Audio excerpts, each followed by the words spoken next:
히브리서는 로마 제국으로부터 가해지는 많은 핍박과 또 환난 속에서 믿음을 잃고 쓰러져가는 성도들을 불러일으키기 위해서 기록된 그런 성경입니다.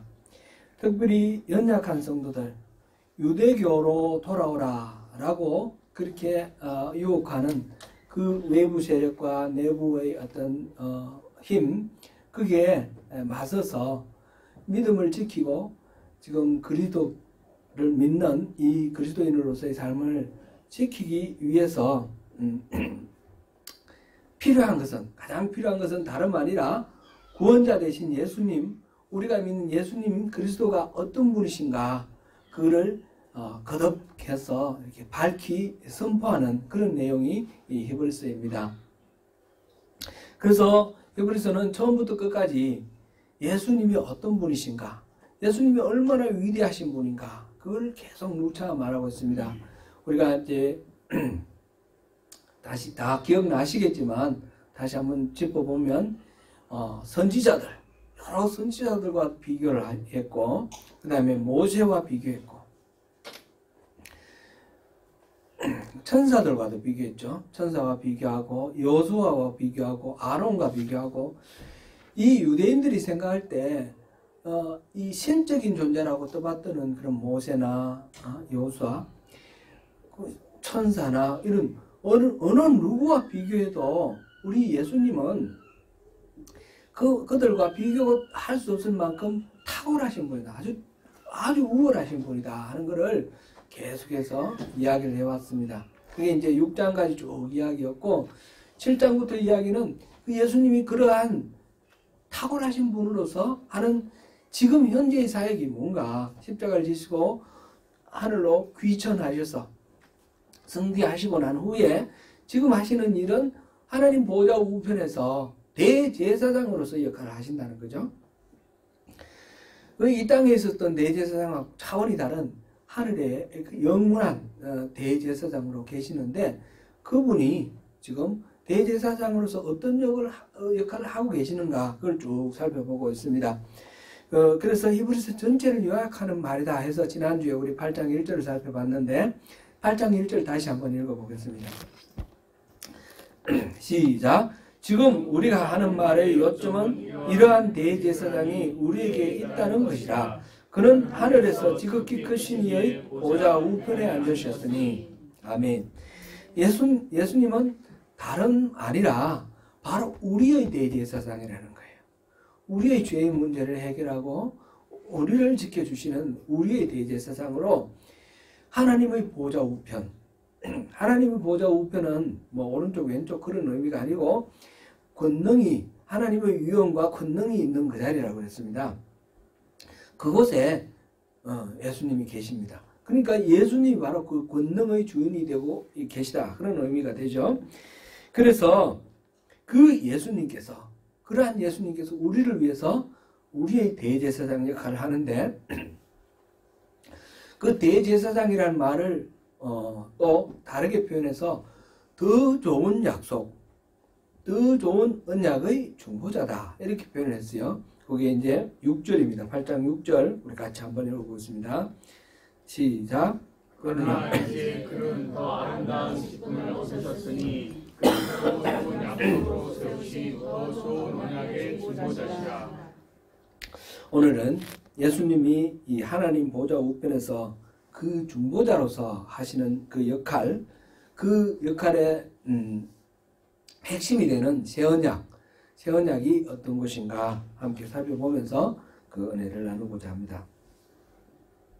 오늘 살펴볼 성경에서 중요한 단어 하나가 나오는데, 그것이 바로 방금 말씀드린 새 언약이라는 단어입니다. 새 언약. 6절에서는 더 좋은 약속, 더 좋은 언약 이렇게 돼 있고, 그 다음에 7절에서는 첫 언약이 있고 둘째 것, 이런 말이 나와 있어요.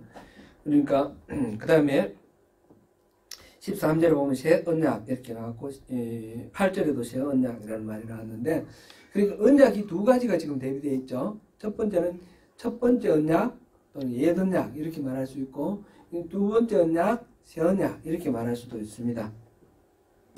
우선 이제 언약이라는 성경 말씀 단어 중에 일반적인 우리 국어 생활에서 쓰는 단어하고 뉘앙스가 조금 다르게 쓰이는 것들이 많이 있어요. 이 언약이라는 말도 그런 거예요. 일반적으로 우리 언약이라 그러면 국어 생활에서 언약이라 그러면 말로 하는 약속이에요. 영어로 표현을 하자면 promise예요. promise. 새 언약 그러면 new promise 이렇게 해야 되겠죠. 근데 성경에 여기 지금 이 새 언약이라는 말, 첫째 언약, 옛 언약 이걸 번역한 말은 지금 제가 가지고 있는 NIV 성경에는 covenant라는 단어가 있고요. 또 이렇게 여러 여권을 보면 covenant 또는 contract 그런 단어가 있고, 성경을 구약, 신약 이렇게 말할 때는 testament 이렇게 돼 있죠.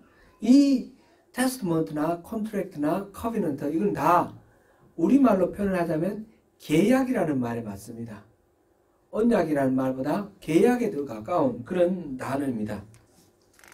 계약이라는 것은 서로 상대가 있다는 거죠. 언약이라는 것은 일방적으로 혼자만 있어도 언약이 되는 거죠. 그런 뉘앙스의 차이가 있는데, 계약이라 할 때도 사실은 두 가지 종류가 있어요. 하나는 우리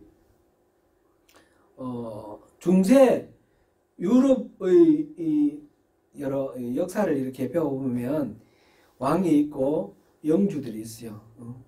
그 나이트들이 있고 뭐 이렇게 쭉 이렇게 있는데, 이 뭐라 그러나요? 기사들 이렇게 쭉 서로 계약을 맺는 거예요. 이 왕과 영주 사이에, 영주와 다른 기사, 작은 영주 사이 이렇게 계약을 맺는데, 이거를 종주권 계약이라고 그럽니다. 종주권 계약. 그래가지고 왕은 지켜주고 밑에 영주는 봉사를 하고 이제 전쟁에 나갈 때 가서 전쟁도 쳐주고 뭐 이렇게 의무가 있는 거죠. 서로 의무가 있는 거죠. 그런 식으로 이렇게 종주권, 주인과 종의 그런 관계로 이렇게 주종 관계가 계약으로 체결됩니다. 이건 고대 시대에도 있었고,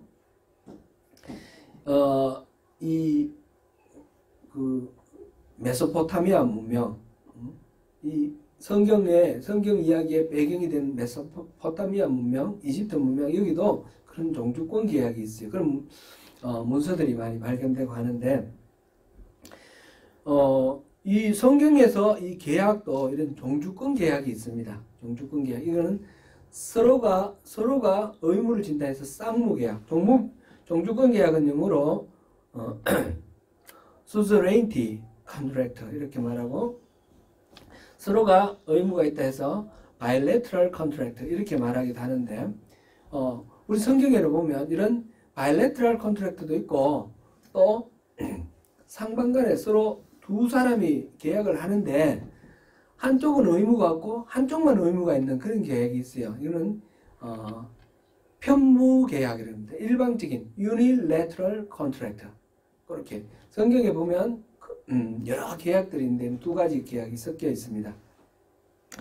오늘 본문에서 말하는 신의 언약, 여러 조상들이 애굽에서 손잡고 나와서 시내에서 맺은 언약 이렇게 표현되어 있는 신의 언약은 하나님과 이스라엘 백성 사이에 서로가 의무가 있고 책임이 있는 그런 종주권 계약과 비슷한 쌍무 계약입니다. 쌍무 계약인데, 출애굽기 24장을 보면 모세가 하나님으로부터 율례를 받아옵니다. 율례, 이 십계명을 비롯한 이 율례를 받아오고 그거를 백성들에게 읽어줍니다. 읽어주면 백성들이 우리는 다 준행하겠습니다 이렇게 맹세를 하는 거예요. 그래서 모세가 청년들 12지파의 청년들 대표를 뽑아가지고 올라가서 화목제와 번제를 드립니다. 그러고 난 뒤에 그 자리에서 언약서를 다시 읽습니다. 읽었을 때 온 백성들이 우리가 반드시 준행하겠습니다 그렇게 또 맹세를 합니다. 그렇게 해서 계약이 맺어집니다. 그러면 하나님은 이스라엘의 하나님이 되고 이스라엘은 하나님의 백성이 되는 거예요. 그래서 서로 간에 계약이 맺어지고, 만약 약속을 어기면 이 계약이 깨지는 거죠. 쌍무 계약은 서로가 의무를 지고 있는데 약속이 깨지면 이게 파기되는 그런 계약입니다. 이게 말하자면 성경의 기본적인 율법과 함께 체결된 옛 언약, 첫 번째 언약. 사실은 하나님과 이 이스라엘 백성들, 우리 인류와의 사이에 계약은 여러 번 있었어요. 아담과 하나님 사이에서도 계약이 있었고, 그 다음에 아브라함과의 또 계약이 있었고, 그 이전에 노아와의 계약도 있죠. 여러 계약이 있는데, 그런 계약들은 조금 소소한 계약들이다 이렇게 생각하고, 가장 중요한 계약으로 따지는 것이 모세가 시내산에서 율례를 가지고 왔을 때 맺었던 이 계약, 이거를 첫째 계약, 옛 언약 이렇게 말을 합니다. 그래서 그런 관점에서 이 첫 번째 계약 있었는데, 지금 여기서 오늘 본문에서는 그 첫 번째 계약은 뭔가 부족하다는 거예요. 온전하지 못하는 거예요. 왜냐하면 이 이스라엘 백성들이 그 계약 안에 있지 못해서 하나님이 보호해 주겠다 약속하셨던 것을 보호를 안 해주셨다는 거예요. 그게 지금 9절에 그 얘기가 나와 있죠. 그들은 내 언약 안에 머물러 있지 아니함으로 내가 그들을 돌보지 않았다. 그러니 첫 번째 계약은 파기가 됐습니다. 지금 이 성경 구절이 예레미야서에서 인용이 되었는데, 예레미야서 31장 31절부터 34절까지 말씀인데, 예레미야가 언제 사람이에요? 남한국 유다가 멸망당할 때 사람 아닙니까? 왜 남한국 유다는 멸망을 할까? 사람들이 고민을 하는 거예요. 왜냐하면 하나님 약속하셨거든요. 지켜주겠다고. 그리고 솔로몬이 그 성전을 지을 때 하나님이 그곳에 계시고 이 성전을 향하여 백성들이 부르짖으며 기도할 때 들어주겠다고 약속하셨어요. 그러니까 이스라엘 사람들은 이 유다는 절대로 멸망하지 않는다 이렇게 생각을 했는데 망했어요. 왜 망하는가? 그래서 의문을 가졌을 때 이때 예레미야가 망하기 직전부터 시작해서 망할 때까지 계속 하시는 말씀이, 하나님의 말씀이 바로 이제 이 성전도 성전이 아니다. 여러분, 바로 이스라엘 백성들이 하나님의 그 약속을 어겼기 때문에 나도 더 이상 보호하지 않는다. 이 이스라엘은 망한다. 그 메시지가 바로 예레미야의 메시지입니다. 그러니까 첫 번째 언약이 깨졌다는 겁니다. 첫 번째 언약은 이스라엘 백성들이 그 책임과 약속을 지키지 아니하였으므로 깨졌다는 거죠. 그래서 새로운 언약이 나왔습니다. 이 두 번째 언약, 둘째 언약, 이걸 새 언약으로 표현됐는데, 이 새 언약이 성취되는 것은 이게 실질적으로 언약이 체결되는 것은 누가복음 22장에 우리가 볼 수 있습니다. 예수님과 제자들 사이에 새로운 언약이 주어지는데, 예수님께서 잡히시고 십자가에 달려 죽으시고 이렇게 되기 바로 직전에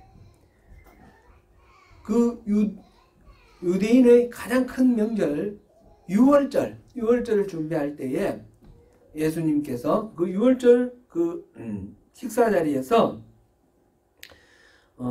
그 언약을 체결을 합니다.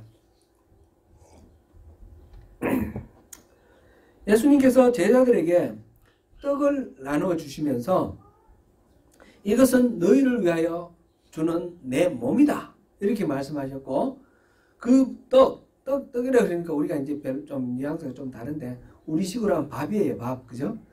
이 유대인 이스라엘 사람들 예수님 당시에 그런 빵, 이거는 주식 아닙니까?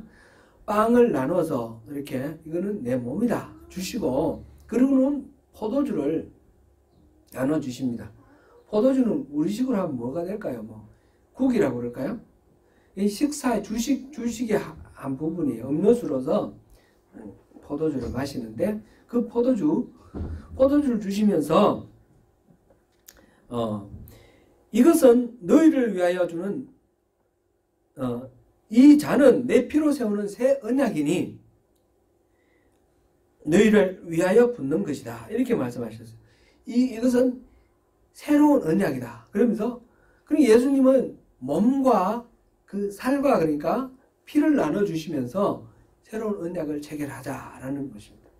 이게 이제 우리가 성찬식으로 우리가 의식화 시켜서 우리가 계속 포도주와 빵을 나눠 먹으면서 예수님과의 새 언약에 우리가 계속 들어가는 걸 상기를 합니다. 그 의례가 성찬식 의례이고, 예수님께서는 그렇게 자기 몸과 자기 살과 피를 나눠주시면서 새로운 언약을 체결했습니다. 이것은 우리 앞서 제가 말씀드렸듯이 예레미야 31장 31절부터 34절, 그리고 32장 36절에서 41절, 여기에서 예언이 되었고, 에스겔 선지자도 예언을 했습니다. 에스겔 36장 26절 27절에도 새로운 언약 약속을 하셨습니다. 나중에 이런 언약을, 새로운 언약을 주겠다, 이렇게 새로운 영을 주겠다 약속하셨는데, 그것이 이루어진 것이 바로 예수님의 그 마지막 최후의 만찬 때 사건이라는 거죠. 오늘날 우리가 예수를 믿는다 이렇게 말할 때 이 말은 예수님의 이 언약을 믿는다는 것입니다. 여기에서 예수님의 언약, 새 언약은 그 모세가 시내 산에서 하나님의 율법을 가지고 왔을 때 맺었던 그때 언약하고는 다릅니다. 그때는 하나님과 사람 사이에 서로의 의무가 있었어요. 의무가 있어서 사람이 그 의무를 감당하지 못해서 말하자면 계약이 파기가 됐습니다. 근데 예수님이 주시는 새로운 언약은 그런 것이 아니라 일방적인 언약입니다. 아까는 상무 언약이고 이거는 편무 언약이다, 이렇게 말할 수 있겠죠. 바로 하나님이 일방적으로 우리에게 은혜를 베풀어 주시겠다고 약속하시는 그런 언약입니다. 히브리서 8장 1절에서 요점이 뭐라고 했습니까? 대제사장이 우리에게 있다. 그렇게 예수님이 대제사장으로 우리를 위해서 존재하신다라는 것입니다. 이 약속을 믿는 것이 신앙입니다. 신앙은 예수님이 구세주시고 주님이시다, 예수님이 십자가, 우리를 위해서 십자가를 지셨다, 이런 걸 믿는 것인데, 예수님의 생애와 예수님의 가르침과 교훈, 이걸 믿는 것인데, 궁극적으로는 이 언약을 믿는 것입니다. 이 언약을 믿는 것이고, 이 언약이 믿을 만한가 하는 판단을 위해서 예수님의 생애와 예수님의 그 교훈도 있다, 이렇게 우리가 이해를 하는 것이 오히려 더 정확한 것입니다. 예수님은 우리에게 그렇게 대제사장으로 역할을 해주시겠다고 약속하셨고, 그 약속을 믿는 것이 우리 신앙입니다. 이 두 언약 사이에 지금 새로운 언약이 옛 언약보다 더 좋은 언약이다 그랬습니다. 왜 이것이 더 좋은 언약인가? 7절에 보니까 옛 언약이, 그 첫 번째 언약이 무흠하였더라면 두 번째 것을 주지 않아도 될 거다, 그렇게 했어요. 그죠? 그러니까 첫 번째 언약은 흠이 있다는 거죠. 하나님이 주신 언약인데 흠이 있다 그러니까 우리는 좀 불편합니다. 여러분은 안 불편하세요? 저는 굉장히 불편한데, 하나님 주시는 언약인데 어떻게 흠이 있지? 하나님 완벽하신 분이신데, 그죠? 이 언약이 사실상 흠이 있는 것이 아니라 인간이 완전하지 못해서 이것을 약속을 온전히 지키지 못하는 그런 한계가 있다라는 거죠. 하나님 모르셔서 그러신 건 아니고 이 언약을 잠정적으로 주신 것입니다. 13절에서 첫 것은 낡아지게 하신 것이니 낡아지고 쇠하는 것은 없어져 가는 것이다. 그래서 첫 번째 이 언약은 낡아져 가고 쇠하져 가고 없어져 가는 것이라는 거죠. 두 번째 언약을 위해서 이 첫 번째 언약은 잠정적으로 주어진 것이라 하는 것입니다. 갈라디아서 3장 24절에 보면 이 율법을 우리를 그리스도께 인도하는 가정교사다, 이렇게 표현했습니다. 율법은 우리가 이스라엘 사람들이 지키지 못했듯이 우리가 지킬 수가 없는 것입니다. 그것을 온전히 지킬 수 있는 인간이 아무도 없습니다. 어제 우리 주와 유아세를 위해서 부모 교육을 했거든요. 그 부모 교육하면서 그런 이야기가 나왔어요. 우리 인간 중에 자기의 자격으로 천국 갈 사람이 누가 있냐? 죄 없는 사람이 누가 있냐? 저도 교회 처음 갔을 때 맨날 목사님이 죄인이라고 그러시고 막 나는 죄 지은 게 하나도 없는데 누구 물건 훔친 적도 없고 누구 때린 적도 없고 잘못한 거 하나도 없는데 맨날 죄인이라 그래요. 기분 나빠요. 혹시 여러분 기분 나쁘신 분 있으세요? 이 죄라는 말의 의미가 다른 거죠. 죄라는 게 나라의 법, 그 실정법, 그거를 어긴 죄라는 뜻이 아니고, 그거는 그거를 어기는 죄를 영어로는 crime이라고 그러잖아요. crime을 말하는 것은 아니에요. 이 죄라고 말할 때 기준은 법은 세 차원이 있어요. 첫 번째는 실정법이 있고, 두 번째는 도덕법이 있어요. 도덕법. 여러분 물건 안 훔치고 사기 안 치고 누구 때리고 폭행하고 이런 일 없고 실정법 하나도 안 어긴 사람이지만, 여러분 부모님께 정말 효도했냐 이렇게 물으면 나 완벽하게 효도했습니다. 나 부모님 마음 아프게 한 적 한 번도 없습니다. 이렇게 말할 수 있는 분 있으세요? 도덕으로 따지면 죄 없다라고 말할 수 있는 사람이 없는 거예요.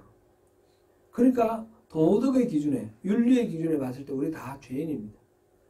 그런데 하나님의 법은 이것보다 더 엄격한 법이에요. 예수님이 말씀하셨잖아요. 형제를 미워하는 자는 살인한 거나 마찬가지라고 그랬어요. 여러분 혹시 마음속으로 미워하는 마음 안 가져보셨어요? 가졌다면 사람을 죽였다는 거예요. 살인한 거나 마찬가지라는 겁니다. 마음속으로 여인을 보고 음욕을 품으면 그거는 간음한 거랑 마찬가지라고 그랬습니다. 우리가 행동을 안 하고 우리 마음속에 욕구는 올라오지만 우리가 절제하고 교양으로 이렇게 누르고 해서 행동으로 나가지 않으면 그건 일상적으로 죄가 아닙니다. 그런데 마음속으로 그런 마음을 품는 것조차 하나님의 법에서는 죄라는 거죠. 그러면 어떻게 되나요? 우리는 죄 아닌 사람이 있습니까? 죄 안 지은 사람이 있습니까? 없습니다. 하나님은 빛이시기 때문에 거기는 어둠이 같이 존재할 수가 없어요. 하나님은 거룩하셔요. 하나님은 성결하셔요. 깨끗하셔요. 더럽고 죄 있는 사람이 하나님하고 같이 어울릴 수가 없어요. 천국은 하늘나라 저 안드로메다 어디에 있는 것이 아니라 하나님이 다스리는 영역이 천국이에요. 천국의 개념은 땅의 개념, 지역의 개념, 장소의 개념이 아니라 관계의 개념이에요. 하나님하고 같이 더불어 있는 것이 천국입니다. 그래서 하나님은 거룩하시고 선하시고 인자하시고 그러시기 때문에 하나님과 같이 있는 인생은 슬픔도 없고 아픔도 없고 고통도 없고 문제가 없는 완벽하게 행복한 그런 삶이 되는 거예요. 하나님이 없는 삶은 어둡고 춥고 외롭고 괴롭고 고통스러운 그게 지옥이에요. 그럼 우리가 천국 간다라는 거는 우리가 상상하는 가장 기쁘고 행복한 순간을 한번 생각해 보세요. 그 순간이 계속 이루어지는 그런 상태가 천국이다 이렇게 생각하면 됩니다. 왜냐하면 하나님께는 이런 문제나 어떤 죄나 악이나 그런 것이 없기 때문에 그 하나님의 나라에 가려면 내가 죄가 많은 내가 그대로 죄를 가지고 하나님 나라에 가면 하나님 나라가 오염되지 않습니까? 그럼 하나님 나라가 안 되는 거예요. 어떤 분이 신앙생활 하면서 교회를 여기도 가보고 저기도 가보니까 너무너무 교회마다 문제가 많은 거예요. 어느 교회 치고 문제 없는 교회가 없어요. 그래서 하나님께 기도했어요. 하나님, 좀 좋은 교회를 좀 만나게 해주세요. 문제 없는 교회 좀 가게 해주세요. 그랬더니 하나님이 응답을 해주시오. 그런 교회 있기는 있는데 너는 거기 가지 마라 그러시는 거예요. 왜 저는 그런 교회 제가 바라고 기도하고 그러는데 왜 저는 가면 안 돼요? 그랬더니 네가 가면 그 교회에 문제가 생긴다. 지어낸 이야기입니다. 우리 인간은 누구나 다 죄가 있고 문제가 있다 그런 뜻이죠. 하나님의 나라는 문제가 없는데 죄가 있는 우리가 가면 문제가 생기잖아요. 그럼 어떻게 해요?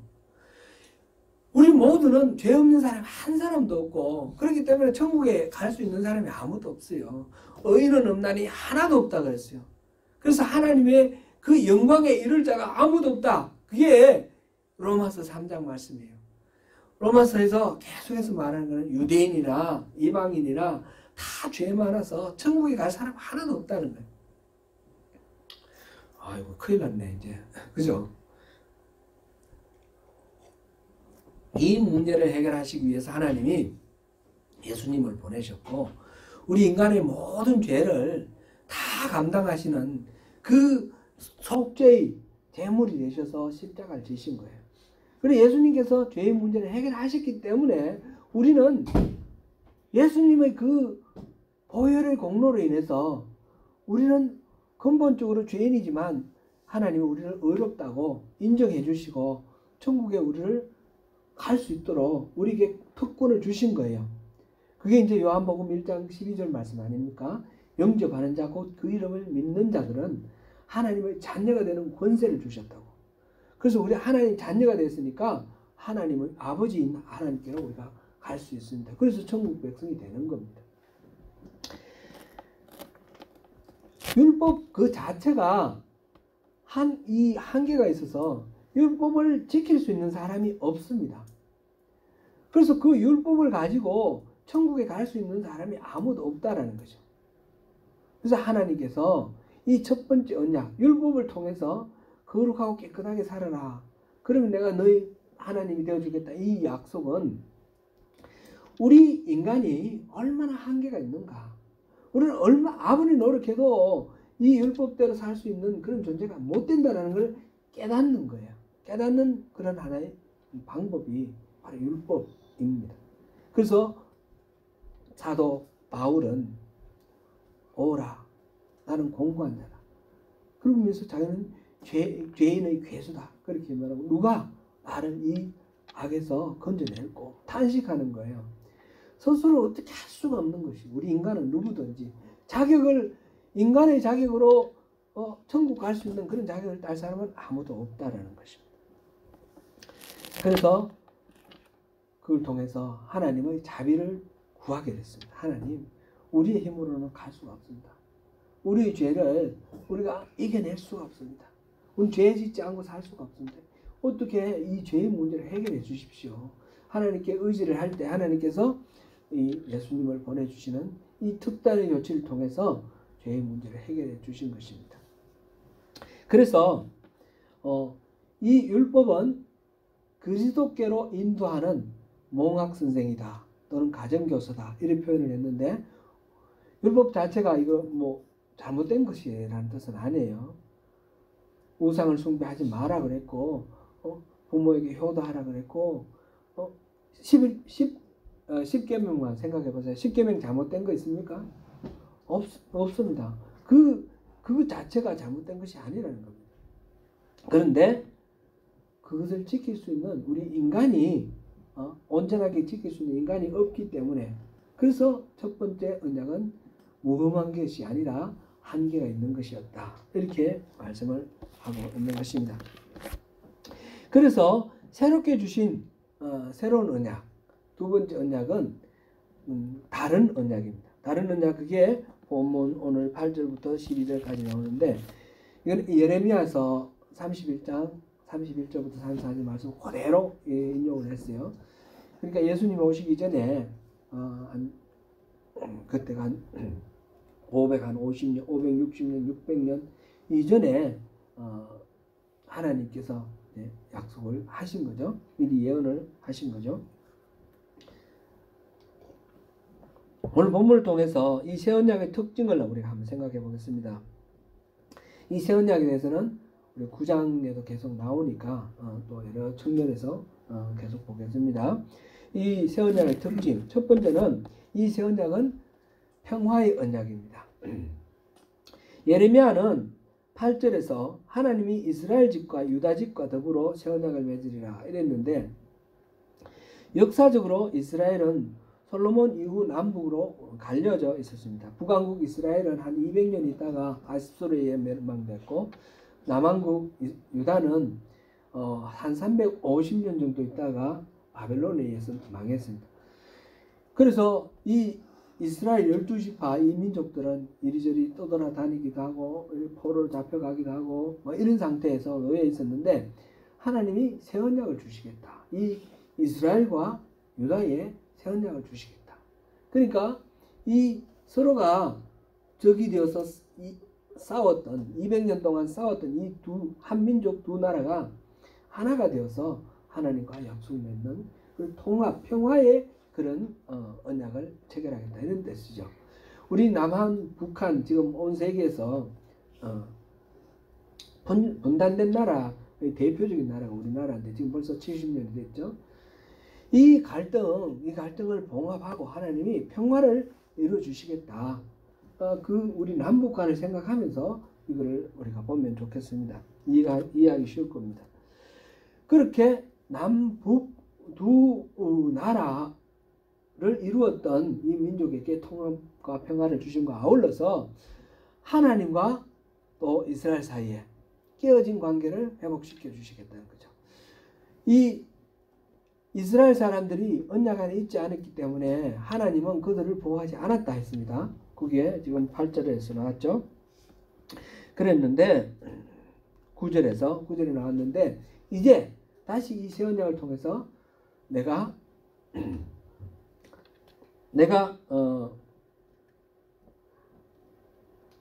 10절 끝에 보면 나는 그들에게 하나님이 되고 그들은 내게 백성이 되리라 이렇게 말했습니다. 그러니까 다시 하나님과 이스라엘 백성 사이에 화목하게 되는 그런 평화의 언약이라는 거죠. 그다음 두 번째로 이 새 언약은 내적인 언약입니다. 10절에서 내 법을 그들의 생각에 두고 그들의 마음에 이것을 기록하리라 이랬습니다. 하나님은 모세를 통하여 십계명을 주실 때에 돌 위에 새겨 주셨습니다. 그런데 이제 새 언약은 돌 위가 아니라 마음에 새겨 주시겠다 그랬습니다. 돌 위에 새겨준 것과 마음에 새겨준 것은 어떤 차이가 있습니까? 돌 위에 새겨준 것은 읽어보고 이렇게 살아야 되는구나 이렇게 보고 결심하고 따르는 노력이 필요합니다. 근데 마음에 새겨준 것은 우리 마음이 그렇게 우러나도록 해주시는 겁니다. 모관한 수박 사진 한번 보여주세요.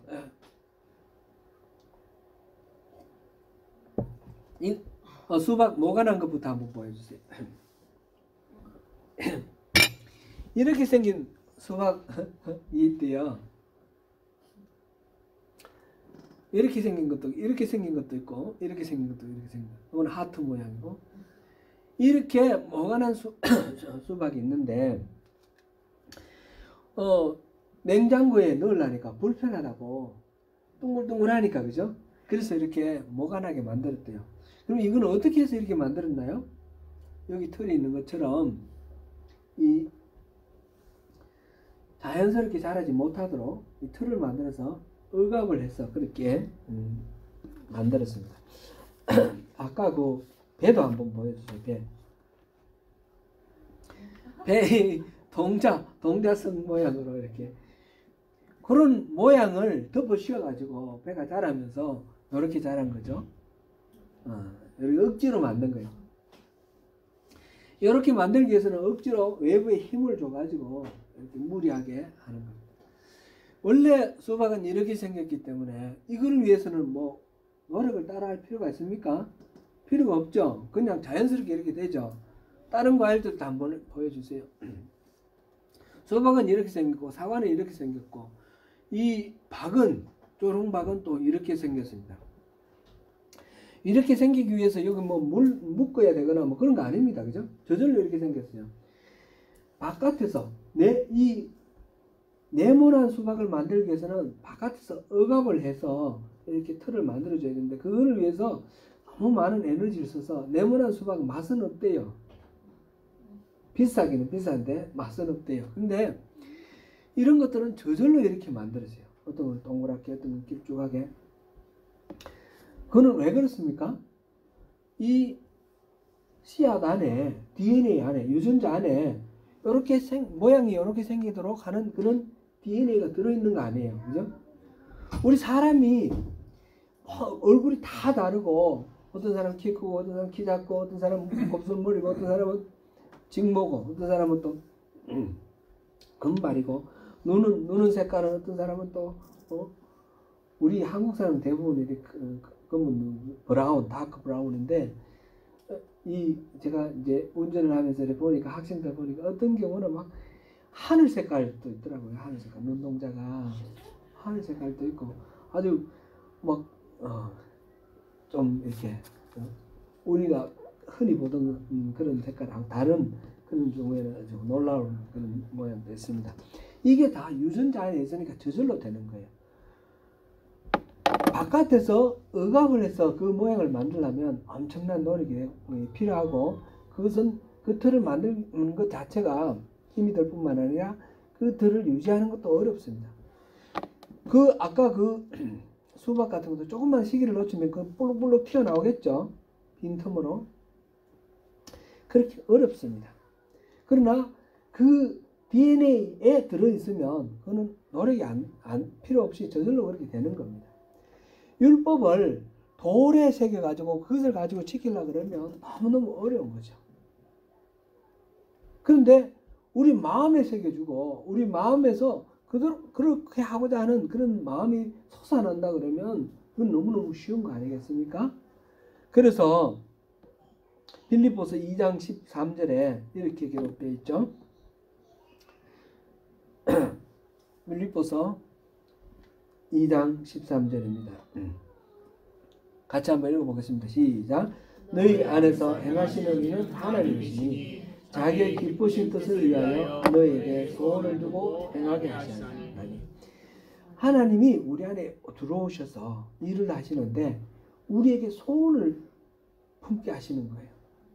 소원을 품게 해서 그래서 하나님의 뜻대로 사는 것이 억지로 율법이 주어져서 그렇게 사는 것이 아니라 내 안에서 그렇게 살고 싶은 거예요. 십계명 한번 생각해보세요. 십계명을 이렇게 지켜야 되기 때문에 그런 게 아니라 내 속에서 그렇게 살고 싶은 마음이 막 솟아나는 게 이 소원입니다. 그럼 힘이 듭니까? 안 듭니까? 자기가 하고 싶은 대로 소원대로 하는 거는 힘이 안 들어요. 육체적으로 힘드는 일이라도 실제로 하고 싶어서 하면 고달프지가 않아요. 오히려 보람이 있고 막 땀 흘리고 지치는 그런 에너지를 다 쏟더라도 오히려 기쁘고 즐거운 것 아닙니까? 우리 소원을 성취할 때, 그죠? 그렇게 하나님은 우리에게 소원을 주시고, 근데 소원은 있는데 할 수 있는 능력이 없으면 그것도 또 괴로움이 돼요. 고통이 됩니다. 하고 싶긴 한데 난 아무것도 전혀 할 수 있는 능력이 없을 때 오히려 그 절망에 빠지죠. 그런데 우리 안에 소원을 주신과 동시에 하게 하는 능력까지도 우리에게 주신다는 거예요. 그게 지금 빌립보서 2장 13절 말씀이에요. For it is God who works in you to will and to act according to His good purpose. 하나님의 good purpose에 선한 그 목적을 위해서 to will 하고자 하는 그런 마음을 갖는가 하고 and to act 그걸 하게 하는 그런 능력을 주는 거. 이 두 가지를 이렇게 주시면서 하나님이 우리 안에서 일하신다는 것입니다.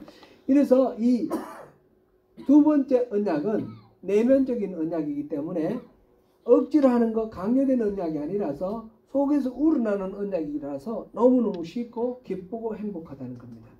세 번째 언약, 이 새 언약은 보편적인 언약입니다. 구약시대에 이스라엘 백성들이 받았던 그 언약은 아브라함의 자손, 이스라엘 사람에게만 해당되는 그런 언약이었어요. 그런데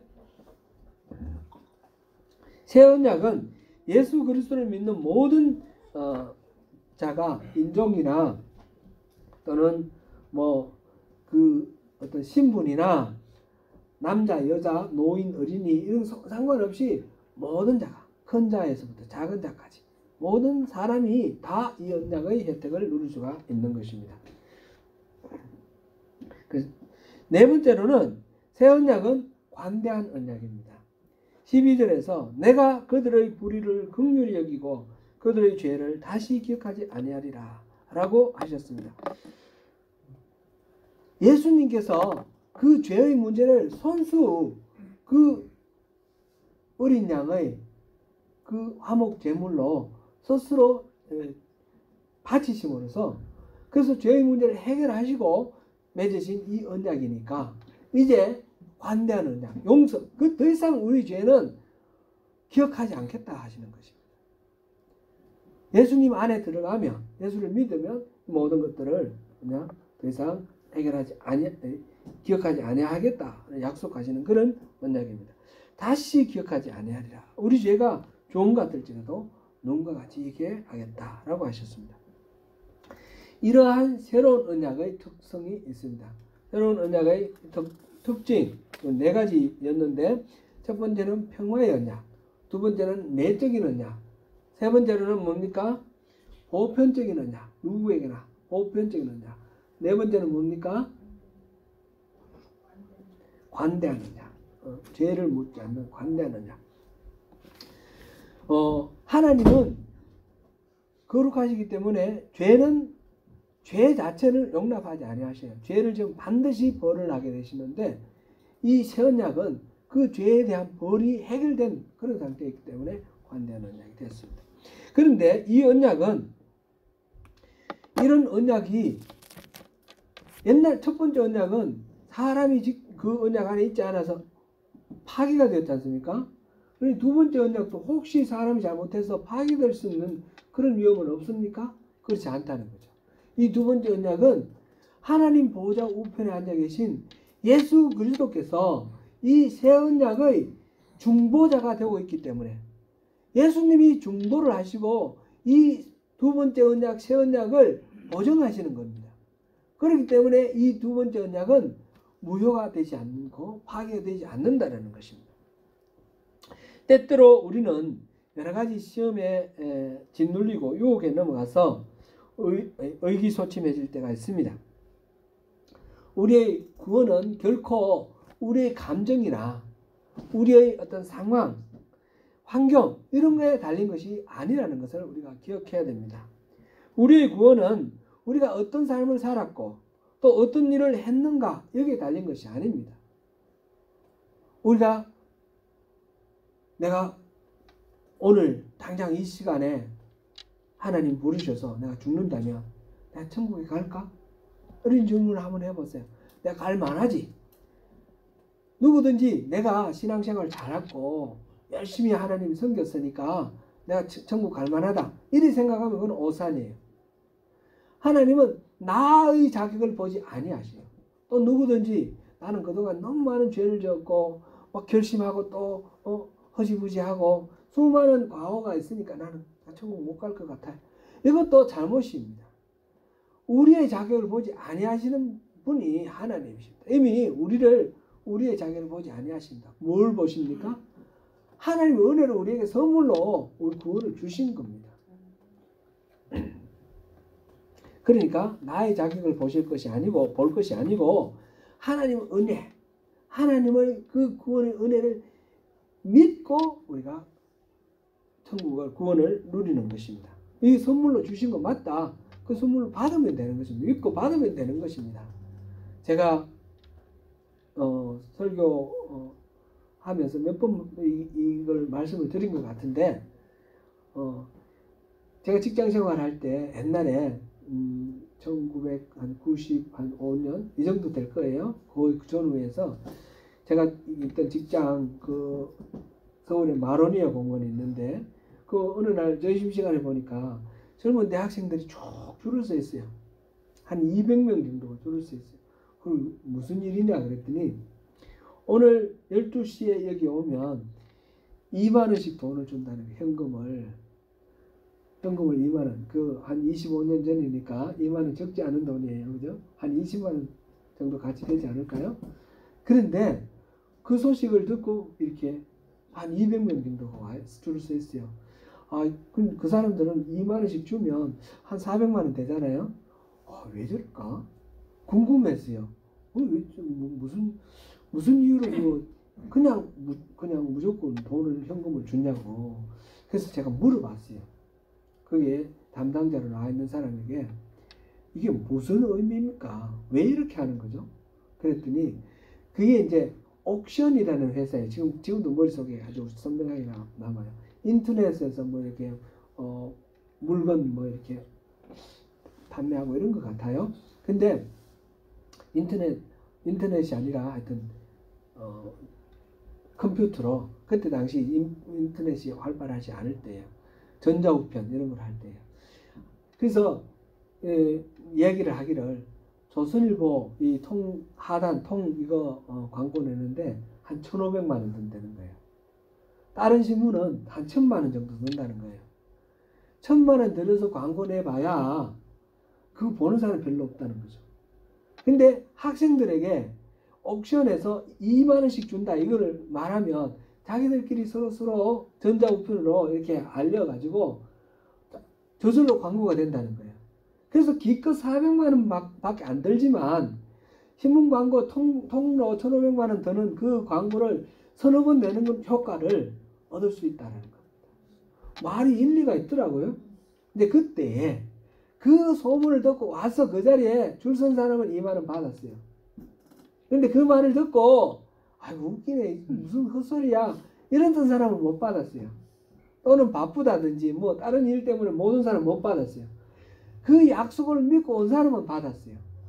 그게 저는 이 천국에 대한 이 구원의 소식하고 좀 이해를 할 때 좀 비슷하게 우리가 응용할 수 있을 것 같아요.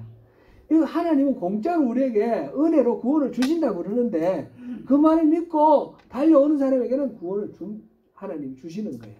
근데 그 말을 못 믿고 뭐 그럴 수가 있겠어? 이렇게 생각하면 그 구원을 못 받는 거예요. 예수를 믿으라는 거예요. 예수의 이름을 믿고 그 예수를 영접하는 자. 이 영접이라는 말은 단순히 머리로만 예수 믿는다는 뜻이 아니라 예수님을 내 주님으로 구세주로 받아들이고 예수님의 말씀을 내 인생의 가치관으로 삼는다는 거죠. 그렇게 하면 그러니까 예수님 안에 우리가 들어오기만 하면 그 구원의 은혜를 누리게 되는 것입니다. 두 번째 언약은 바로 그것입니다. 예수님께서 두 번째 언약, 우리 마음속에 그 언약을 심어주시는 거죠. 마음에 새겨주는 거. 새 영을 주시겠다 그랬습니다. 그것이 성령입니다. 성령을 주셔서 우리 마음속에 성령이 주셔서 하나님의 뜻이 우리의 소원이 되게 하시고 하나님의 그 기쁨이 우리의 기쁨이 되게 하시고 하나님이 슬퍼하시는 것이 우리에게 슬픔이 되게 하셔서 저절로 우리가 하나님의 뜻대로 살 수 있도록 만들어 주시는 이것이 새 언약입니다. 이 언약을 우리가 믿고 받아 누리는 그런 사람이 바로 그리스도인 하나님의 백성입니다. 사랑하는 성도 여러분, 더 좋은 언약의 중보자이신 예수 그리스도를 나의 중보자, 나의 구원자로 삼는 자는 안전한 피난처를 얻게 됩니다. 영원한 생명을 약속받게 됩니다. 변치 않는 구원을 얻게 됩니다. 더 좋은 언약의 중보자 되시는 예수 그리스도를 의지하여 더욱 주님을 사랑하고 주님께 충성하고 더욱 주님을 위해 살아가시는 저와 여러분 되시기를 축원합니다.